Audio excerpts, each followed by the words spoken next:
All right, welcome back, everybody. It is the 20th of October, and this is Honors Comparative Classics, and we are going to continue Marcus Aurelius' Meditations. Third part.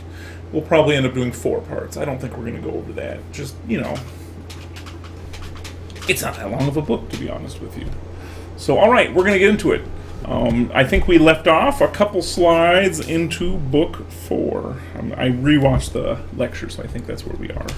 So let me organize a little bit, and we'll get on into it. All right, as normal, feel free to ask questions in the chat if anything pops up. If there's a curious, or you have a comment, or you think I missed something, I'm always happy for everybody to add and contribute. So let us see today.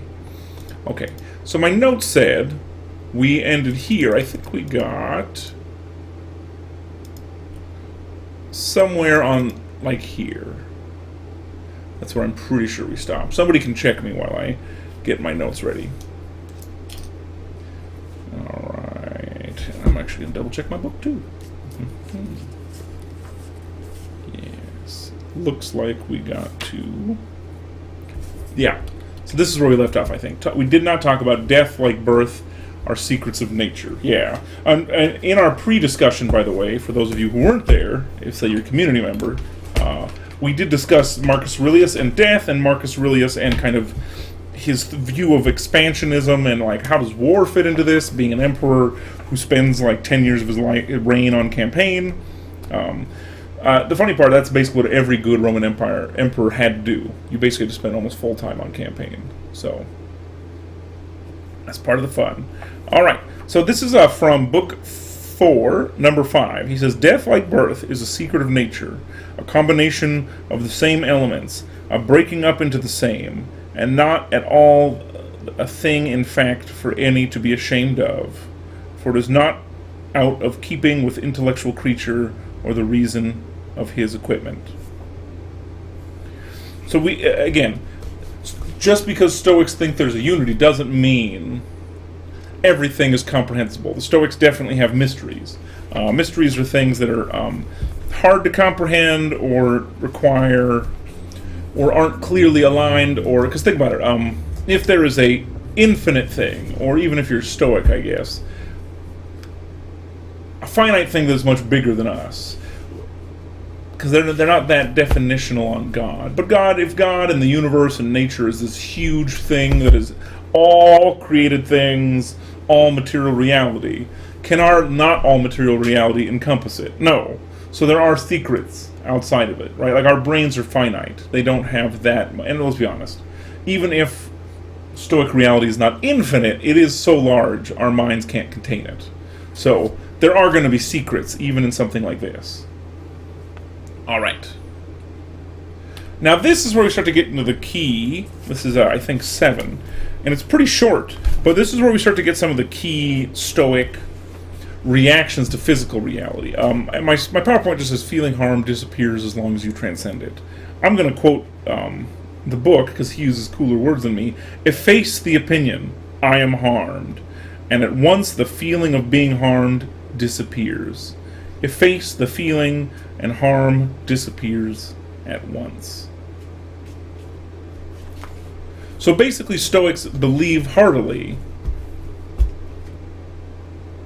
that how you view harm allows you to transcend it. Like, if you don't allow physical reality to harm your will, it can't. The body, of course, we just talked about death, right? Death for a Stoic is mysterious. But the way reality affects your will and your mind is up to you. So you can transcend any harm that occurs to you as long as you will it. Okay. Let's see, what was my next one? Oh, great, this one's fun too. Alright, next one. I'm going to quote the book because it's such a good one. Sometimes his quotes are better. Number 10, he says literally, note that all that befalleth justly. Keep close watch, and thou wilt find this true. I do not say as a matter of sequence merely, but as a matter of justice also. and as would be expected from one whose dispensation is based on desert. Keep close watch on them, as thou hast begun, and whoever thou doest, do it as only a good man should, in the strictest sense of the word. In every sphere of activity, safeguard this. So everything that befalls, right? Befalls just happens, right? It's an older British way to say happens. Everything that befalls you befalls justly, and so it's just because the universe it's all part of a bigger plan, right? If you've seen in the book, we've already talked about it, right? They already used the capital P providence. So Stoics definitely believe there's an order to universe that is a just order. We just don't comprehend it.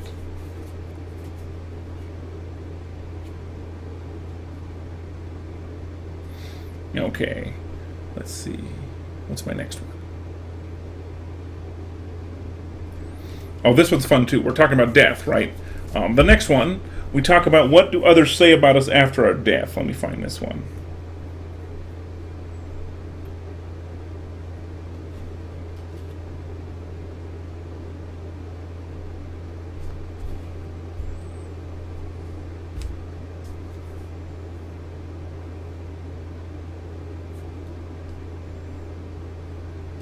And there's actually several death-addressed ones here. Let me see.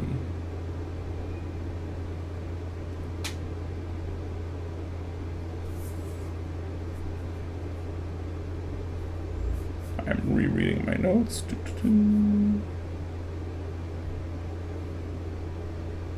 I skipped the violence one.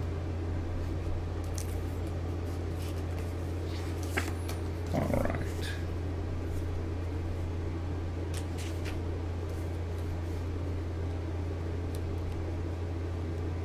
All right. So this one in general, right? This is a general theme here. I'm looking at my notes. But there is this heavy theme that you really shouldn't worry what happens after death. But at the same time, they have quotes like this. This is 17. Behave not as thou hast 10,000 years to live. Thy doom hangs over thee. While thou livest, thou mayest become good. So there's this definite theme here that how you address death really matters. And part of this, too, you got to keep your tune with the universe. This is a key trend of this book. And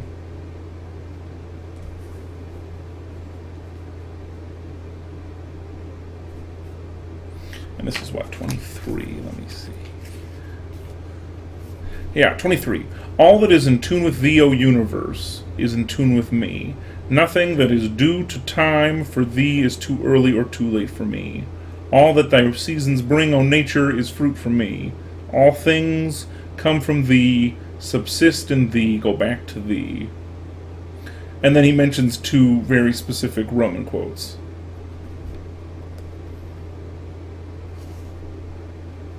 And then, let's see. And we get a tranquility quote here. It says, this is 24. If thou wouldest be tranquil in heart, says the sage, do not many things. Is it not a better maxim? A maxim's another way to say axiom, right? But do what is needful and what the reason of living creatures born for a civic life demands, as it demands. So there was the answer too, right? Like, why would you fight a war if you're a Stoic? Well, you still have your civic demands you must do. And it says, for this brings the tranquility, which comes from doing few things no less than of doing them well.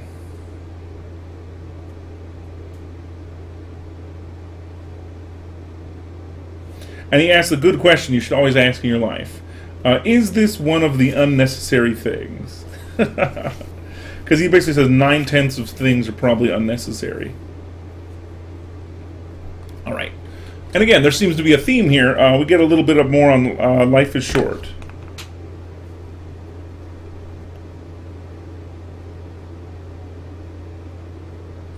What is this, 25? And here's, for example, try living a life of, this is 25, of the good man who is more than content with what is allotted to him out of the whole, and is satisfied with his own acts, as just, and his own disposition as kindly. See how that answers.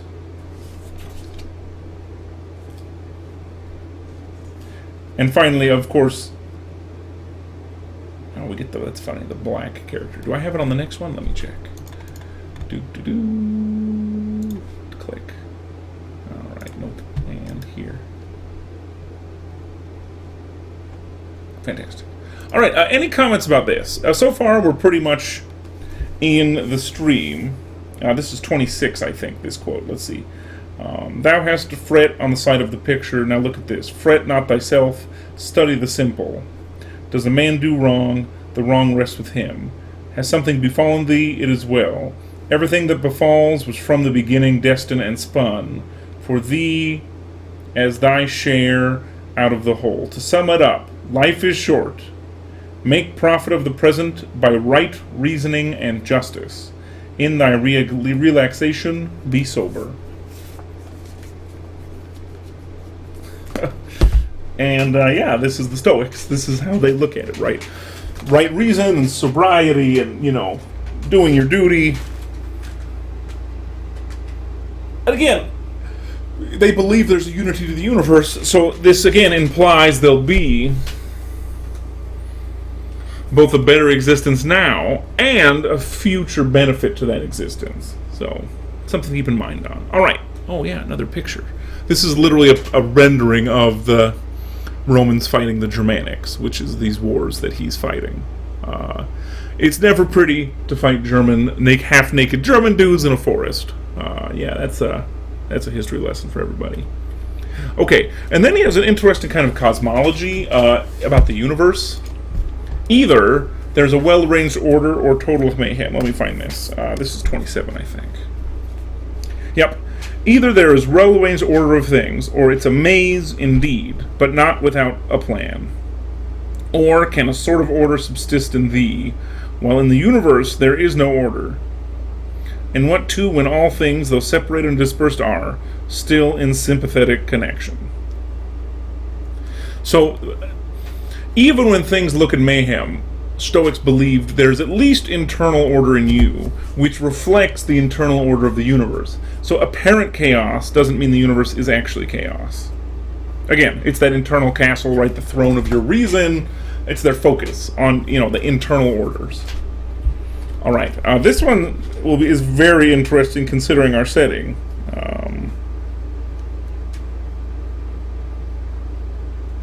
In regards to education. Let me see where my note is. I gotta flip. We're going to 7. There's 7. Great. Gotta keep my notes in order. Here we go. I take a lot of paper notes, folks. Okay. Okay, so here we go. This is 30 on learning. One philosopher goes without a shirt, a second without a book, a third yonder half naked, says he. I am starving for bread, yet I cleave fast to reason. And I too. I get no fruit of my learning, yet I cleave to her.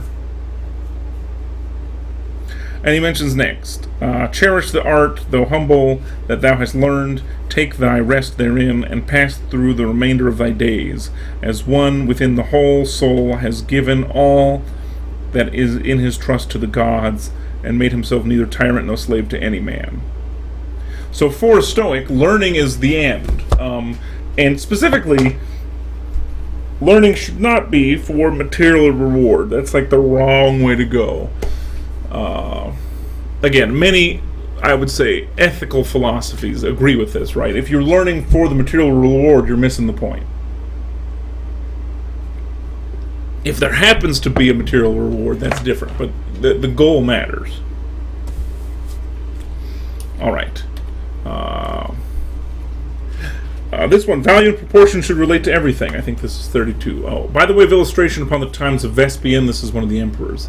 And thou shalt see all these things. Mankind marrying, rearing children, sickening, dying, warring, making holiday, trafficking, tilling, flattening others, vaulting themselves, suspecting, scheming, praying for the death of others, murmuring at their own lot, loving, hoarding, coveting, a consulate, coveting a kingdom, Not a vestige of that life of theirs is left anywhere any longer. And then he mentions again, change the scene, that you see the same kind of desires, but all that life is dead.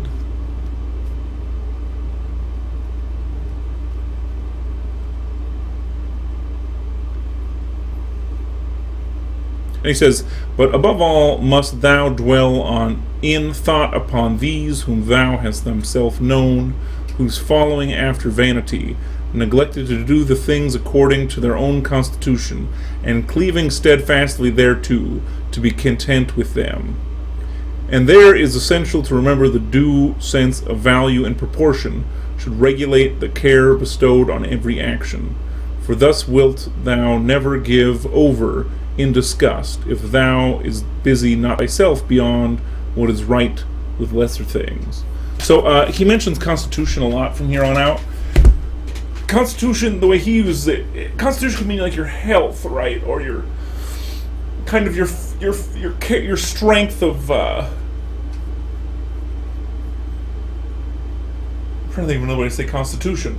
It's almost like your ability to deal with like stresses of life. But Stoics, especially Aurelius here, Marcus tends to use constitution to mean like your natural constitution, aka what you should be doing with your life. That's what he means when he says constitution. Not just like how well do you resist disease, but like cleaving towards your natural abilities, or your techna almost. That's what we say it would be. All right, now we get some interesting axioms. Let's see, this is 35. Here we go. Ephemeral, all of them. The remember as well as the remembered. Again, this is an axiom reminding you that everything, this is like ghostly. That's what ephemeral means, right? Something that's like a ghost, or fleeting, or passing. So people who remember and the ones who are remembered are all fleeting and passing things. And to be fair, right, think about when he wrote this book. Except for himself and a couple, most of the Romans referenced in this book, probably a majority of you have never heard of. Which, again, isn't even a bad thing, right? That just makes his point. He'd agree. He'd be like, yep, that's axiomatic, right? That's true. Like the people and the people who remember people are both ephemeral and they go away. Another axiom here. This one's on reason. I think this is 38. Let's see. And you can kind of tell if these are axioms if they're super short and seem to contain Stoic principle. Consider narrowly their ruling reason, and see what wise men avoid and what they seek after.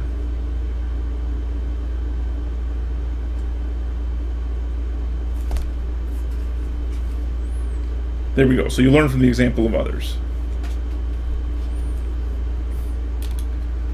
Okay. Now, we talked about this a little bit, but this is a very interesting one. On good and evil. Let me find this one.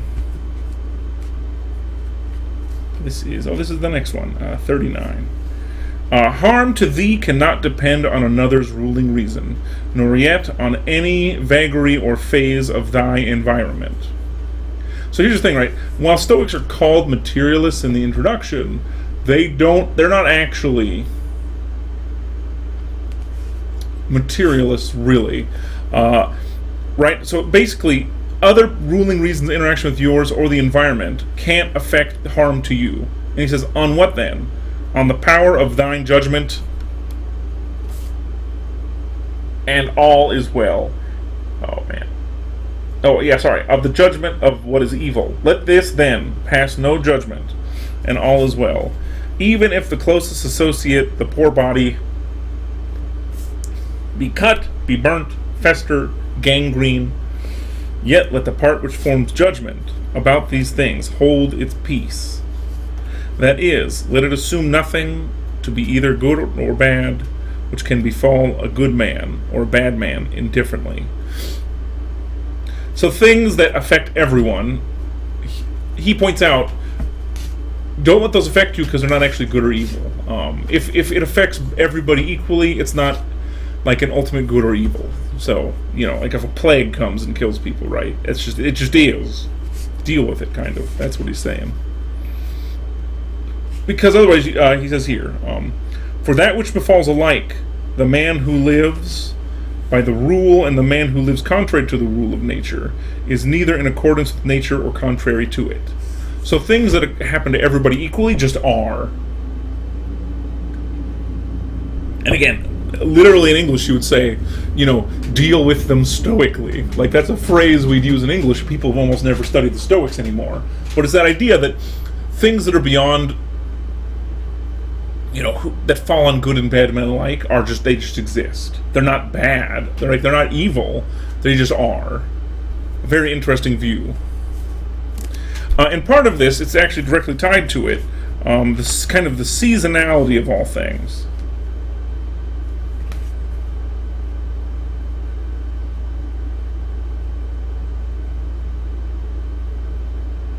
I think this is 44.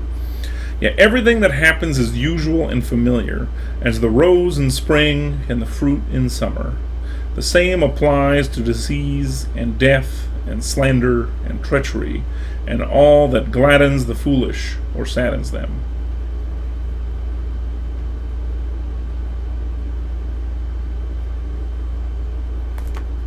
There we go. So all things happen in their season. Don't fret it, right? Like, it'll happen. It shouldn't affect your internal life, basically. And he gets into causality a little bit. I think this is 45. Yeah, 45. The next one. That which comes after always has a close relationship to what has gone before. For it is not like some enumeration of items separately taken and following a mere hard and fast sequence. But there is a rational connection. Just as existing things have been combined into a harmonious order, so also all that comes into being bears the stamp not of mere succession, but of wonderful relationship. Okay. And back to death, right? This one's fun. Death comes to everybody.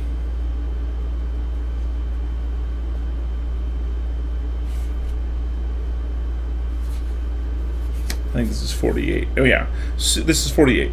Cease not to bear in mind how many physicians are dead after plucking up their brows so often at their patients, and how many astrologers after making a great parade of predicting the death of others, and how many philosophers after endless disquisitions on death and immortality, how many great captains after butchering thousands, how many tyrants after exercising with revolting insolence their power of life and death, as though themselves immortal, and how many entire cities are, if I may use the expression, dead. So he points out, right, death comes for everyone, even the people who act like death isn't going to affect them in this life. So yeah, a Stoic's view of death, right, like, death comes for all. And there's a certain amount of, I'd almost say like passive judgment here, that there's some kind of consequence as well. Then we start to get another kind of euphemistic metaphor here. Let me find this. Oh, this is the subsequent one. Okay. 49. Be like a headland of rock on which the waves break incessantly, but it stands fast, and around it seething waters sink to rest. And he gives the rock dialogue. This is funny. So it says, "Ah, unlucky am I, that this has befallen me." And then he says, "Nay, but rather lucky am I, that though this has befallen me, yet I am still unhurt, neither crushed by the present, nor dreading the future. For something of this kind could have befallen anyone, or everyone, but everyone would not have remained unhurt in spite of it."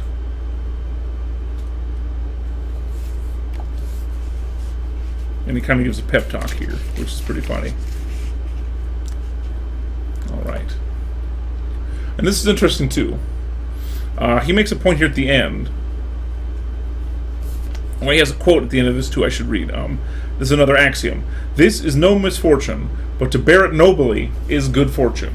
So, being the quote-unquote rock, right, it's what befalls you isn't related to your fortune or not, but how you deal with it is what can make you noble. So it's all about how you deal with situations.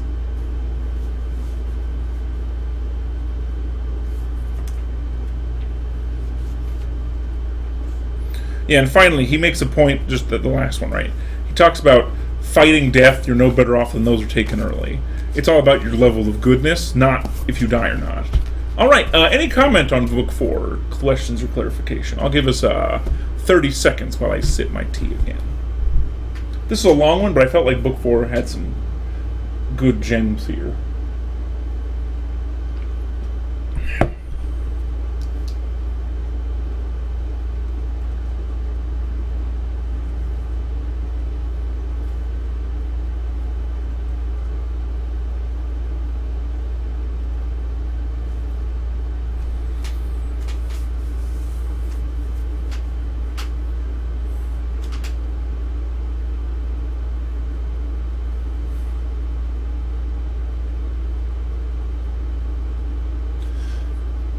All right, let's keep going. If you have a question, type it out. I'll answer when I see it. All right. Oh, yeah. He mentioned short is the way of nature. I almost forgot that one. At the very end of the chapter, right? Like, there's a lot of time talk here. I'd say Marcus Aurelius, probably one reason he's very popular with certain subsects of modern people, is that he definitely has a very broad view of kind of reality.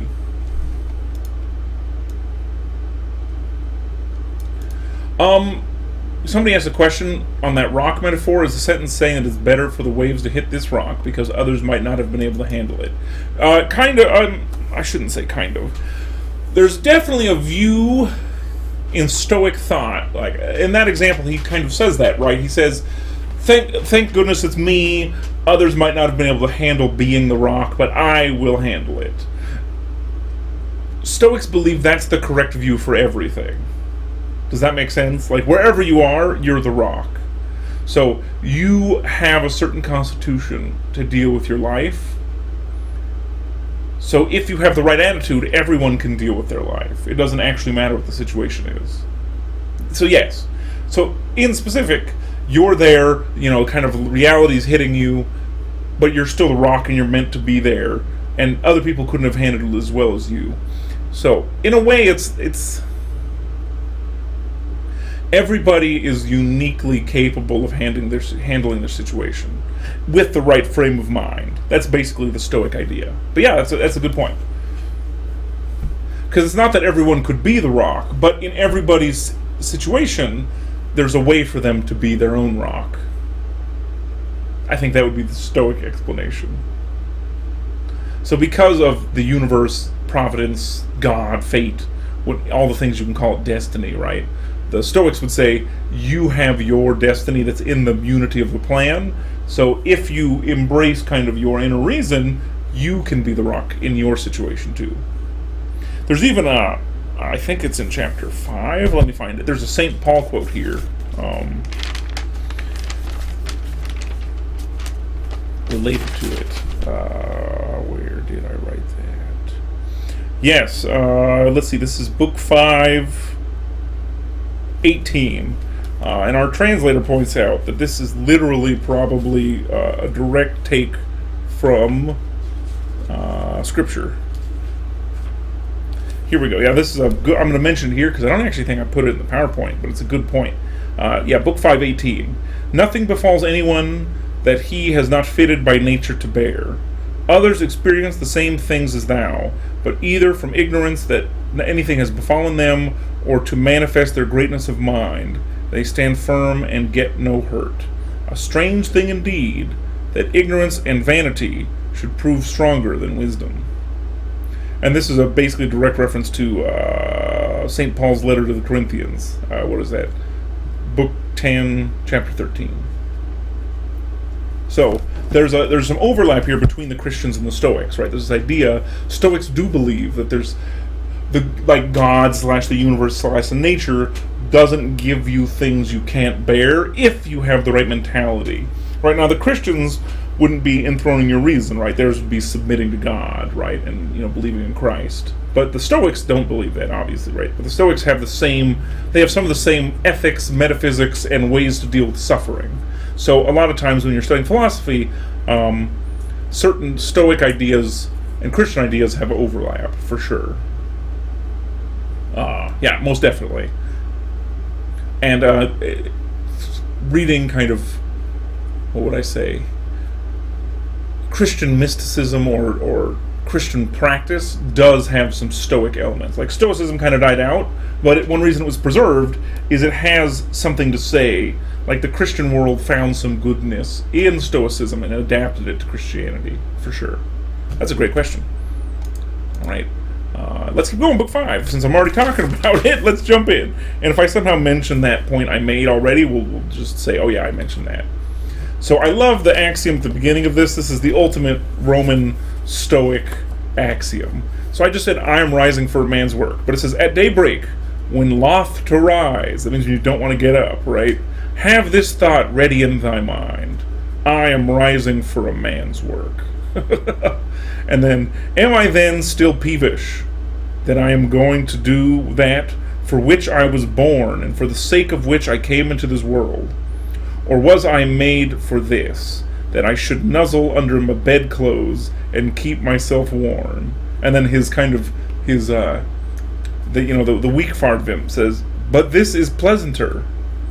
Hast thou been made then for pleasure? In a word, I ask thee, to be acted upon or to act. Consider each tiny planet, each bird, the ant, the spider, the bee, how they go about their own work, and do his own part for the building up of an orderly universe. Dost thou then refuse to do the work of a man? Dost thou not hasten to do what nature bids thee? But some rest too is necessary. That's his inner dialogue. He says, I do not deny it. Howbeit nature has set limits to this, and no less to eating and drinking. Yet thou exceedest these limits, and exceedest sufficiency.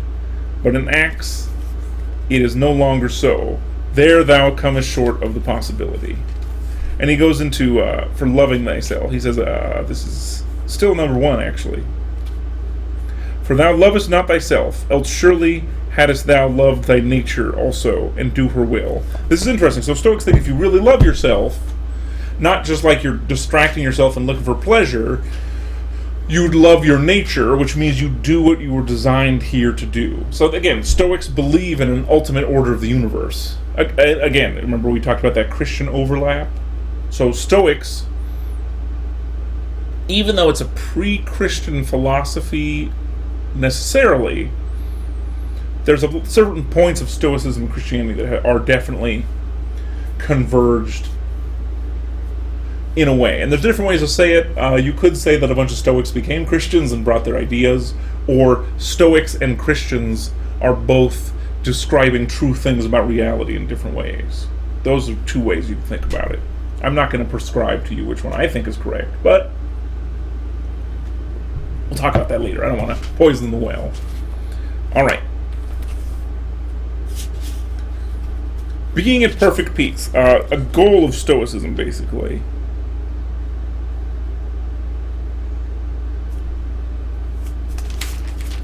Let me see here.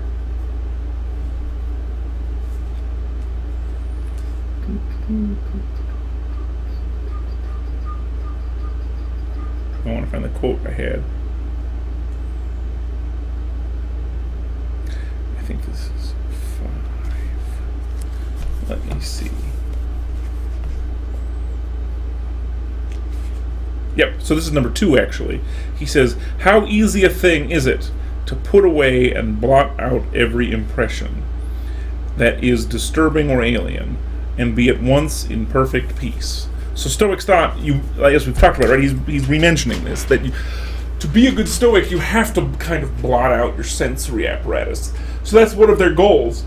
And the translation mentions it specifically as meditation, right? Stoic meditation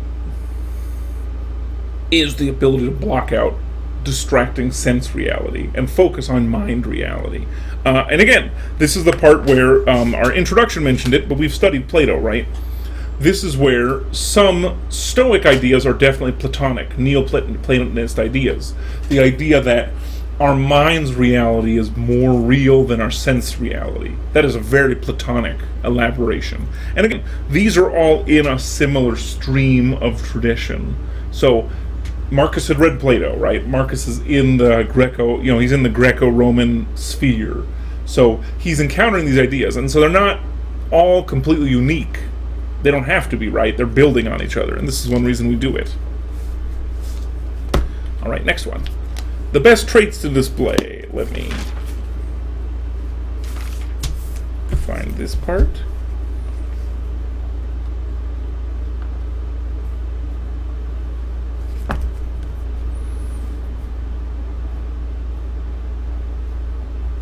This is 5, all right. So here we go. These are the traits he thinks are good. Sharpness of wit, men cannot praise thee for, granted. Yet there are many other qualities of which thou canst say, I had not that by nature. Well then, display those which are wholly in thy power. Here we go. These are the list that we get. Sterling sincerity, dignity, endurance of toil, abstinence from pleasure. Grumble not at thy lot. Be content with little.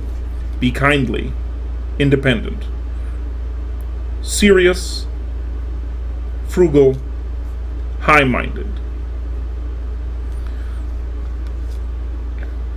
So, if you wanted to know, hey, what are some of their virtues? There we go.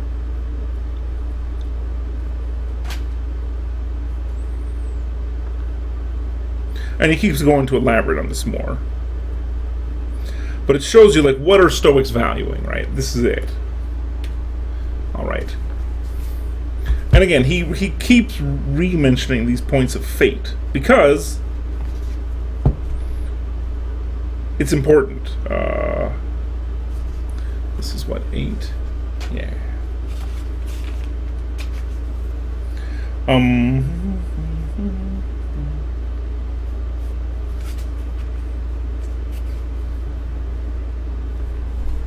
And he compares like medical prescriptions to fate prescriptions. This is very interesting. For in the former case, in the medical case, prescribed has some such meaning as this. He ordained this for so and so as conductive for his health, while the latter befalls each man has been ordained in some way as conductive to his destiny. For we say, things fall to us, just as the masons do say, that huge squared stones and walls of pyramids fall into their places, adjusting themselves harmoniously to one another in a sort of structural unity. For, in fine, there is one harmony to all things, and just as from all bodies of the universe is made up to such a body as this, so from all cases is destiny made up into such a cause.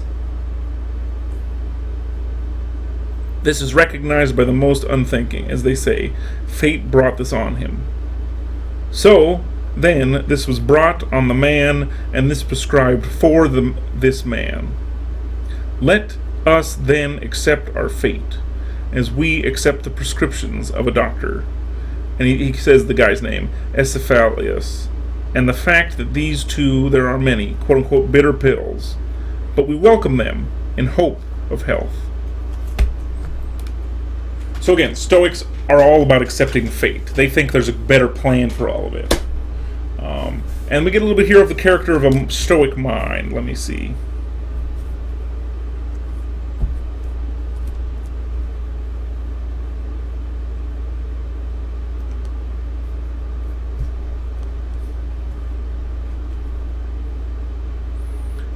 Here we go. This is 12.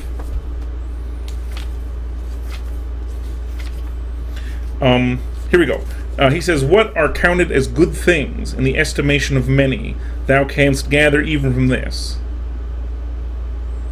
For a man to fix his mind upon certain things is really and unquestionably good, such as wisdom, temperance, justice, manliness.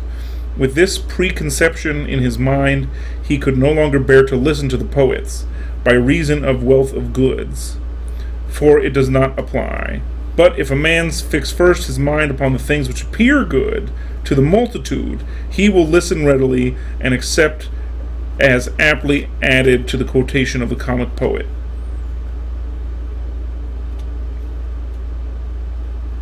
So don't follow the majority, right?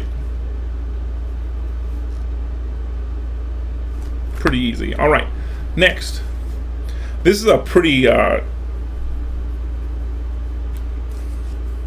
grabby quote. This is from 16.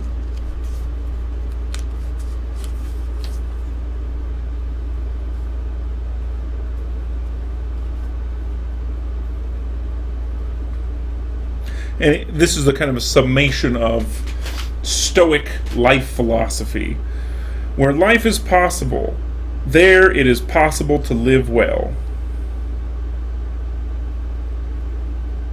And he mentions, in a court it's possible to live well.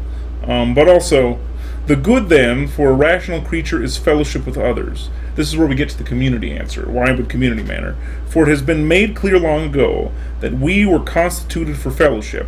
So remember, one of the fates, or one of the construction points for man, is other people.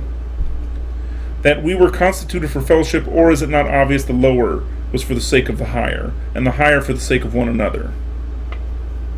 Living things are higher than the lifeless, and those that have reason are higher than those that have life only. So, Stoics believe if life is possible, you can live well. This is why, for example, a lot of slaves are Stoics, and why Stoics don't undervalue slaves as human, like as enthroned, reasoned humans. And again, if this is your fundamental life philosophy, right, where life is possible, there's also possible to live well, right? We'll get to St. Augustine. I don't think this quote is in the book we're going to read. I don't think it's in Confessions. But St. Augustine has a similar quote, which is, I live, I know I live, and that, that living is a good thing, right? So living and knowing you live, right? It's not just I think therefore I am, right? It's better than it's pre-Descartes, like it's Descartes basically ripped Augustine off. So I live, I know I live, and that knowledge of living is good. So it's that not only it's kind of like Marcus Aurelius' point, right? There's a hierarchy, right? Not only do I exist, but I know I exist, and the knowledge of that existence is a good thing. So Marcus, in his way, is doing a kind of similar thread. But if that's your philosophy, right, that's an inherently positive philosophy. And this one is just great. Somebody says, let me find this. This is 17, I think.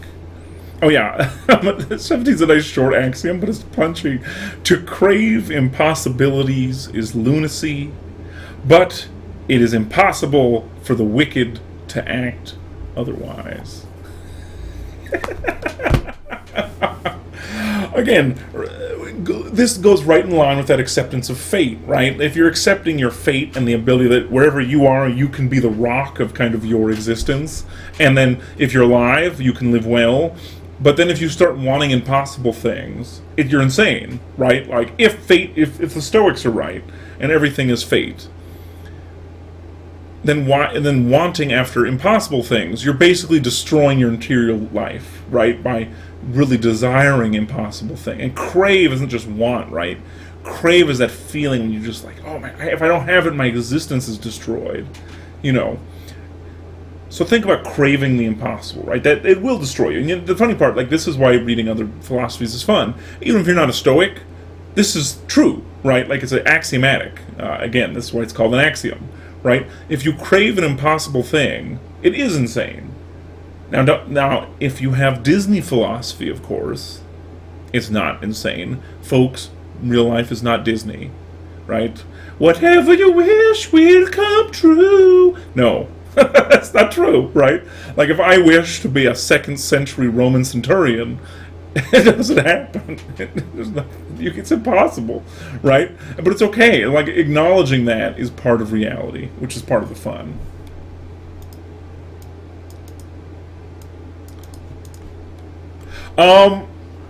That's a great question. Somebody asked, if life is possible, there's also possible to live well, how could suicide be justified at any moment? Well, basically the Stoics have a super limited window for suicide. The one example we had so far for the person who asked this is literally only one case Marcus has given. Marcus Aurelius gave exactly one case, which was, if you are actually losing your reason, that would be the one case where suicide is justifiable.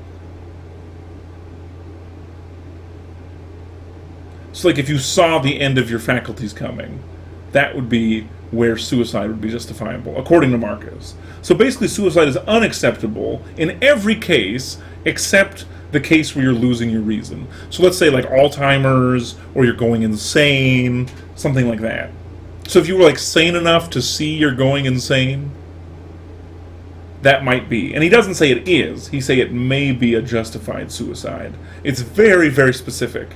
And as our introduction mentions, Stoics always struggle with suicide, because if the unity of the universe is a good, why not kill yourself? Well, the answer for Marcus, right? He just talked about it. Yeah, we all live in context of our communities, right? And, like, reasoned humans need other humans, right? We're part of a fellowship together. So killing yourself ends the fellowships, which is the bad. So almost all the time, suicide isn't justified. So far, if you ask me, I would say it seems like such a tight loophole that there really isn't a justification for suicide. Don't get me wrong; it's not the Catholic position, which is all suicide is condemned always. Because think about it, right? Like if you're a religious, like, let's say you're a Christian, right, and you believe there's a creator of the universe and he has a purpose, or if you're Stoic, right, you think there's a design to the universe and it is correct and just, and you're supposed to follow your fate. Killing yourself basically says you don't believe it. And the Stoics ran into that exact same problem. So yeah, suicide is nominally not condemned, but it's such a specific case, I would say it's basically condemned. Because so Stoics did not, in fact, commit suicide in wide numbers. So they acted like they didn't believe suicide was an option. All right. And like we talked about, this is where we already brought this up in our class, but they're so interesting I have to bring them back. Harm for people in community. Let me find this quote I want.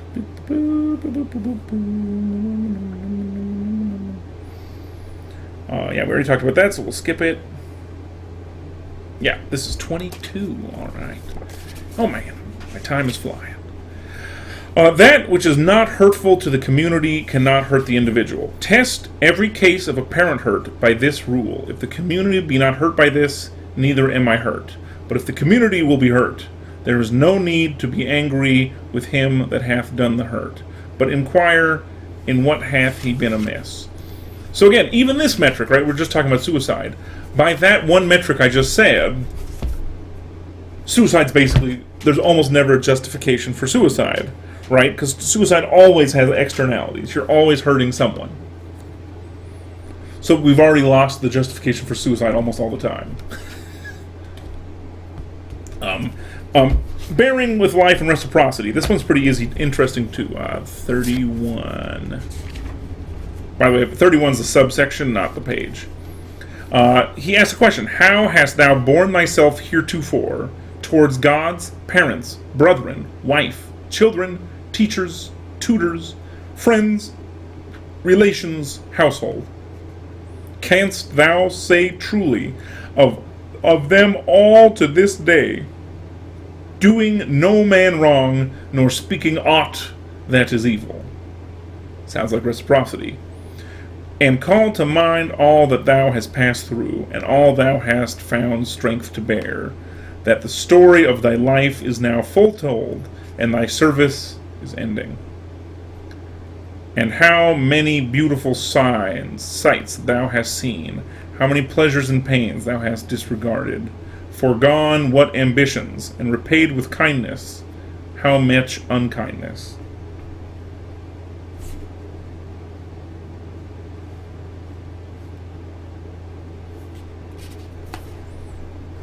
Oh, I gotta make a quote here. Again, if that sounds Confucian or a little bit Christian, welcome, right? There's definitely a moral overlap.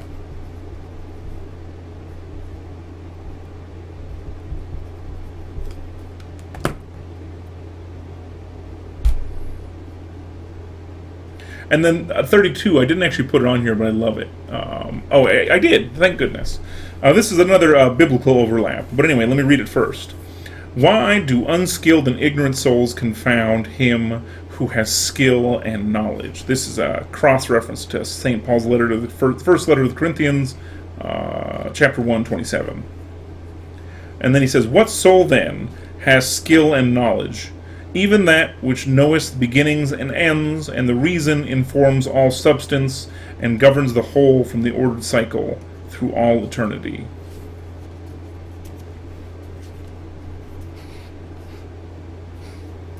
So, he just points out, right, that there is this confounding, and then what is knowledge. But of course, immediately, right, he gets into, but what little thou hast shall be burnt to ashes, or a few dry bones, and possibly a name, possibly not a name even. And the name is but sound and a far-off echo, and all that we prize so highly in our lives is empty and corrupt and paltry. And we but puppies snapping at each other, as quarrelsome children now laughing and in tears. But faith and modesty and justice and truth, quote, upon the wide-winged earth have winged their flight to Olympus. What keeps in thee there, indeed, of sensible objects are ever-changing and unstable, and our faculties so feeble and easily misled. The poor soul itself is an exhaustion from blood. And then he gets kind of negative, but then immediately he tells, we all have power to be fair and just, even though it's all fleeting. This is 34. Thou hast it in thy power that the current of thy life be ever fair, if also 'tis thine to make fair way, if also in recorded way to think and act. The soul of God and the souls of men and of every rational creature have these two characteristics in common: to suffer not, to let nor hindrance from another, and to find their good in the condition and practice of justice, and to confine their propension for this. So no matter, even though life's short and we're all going to blow away and our names are meaningless, we can still be fair and just. And every single person, right? If you're alive, you can live well. And no matter your station, you can be fair and just in your life. So again, this is a much more, we'll talk about it on Wednesday more, but think about this. How does this compare to Plato? I'm going to leave you guys here to kind of, how does this moral hierarchy compare to, say, a Platonic view? And that'll be part of our discussion on Wednesday, because we're a minute over. Apologies, everybody. I'm getting into it. And we're not quite done with book 5. I think we have like one more. We're only talking about sense impressions. We finished book 5. Huzzah. All right, folks, I'm going to leave it here. If you have a couple of extra questions, I'll answer them in the Discord.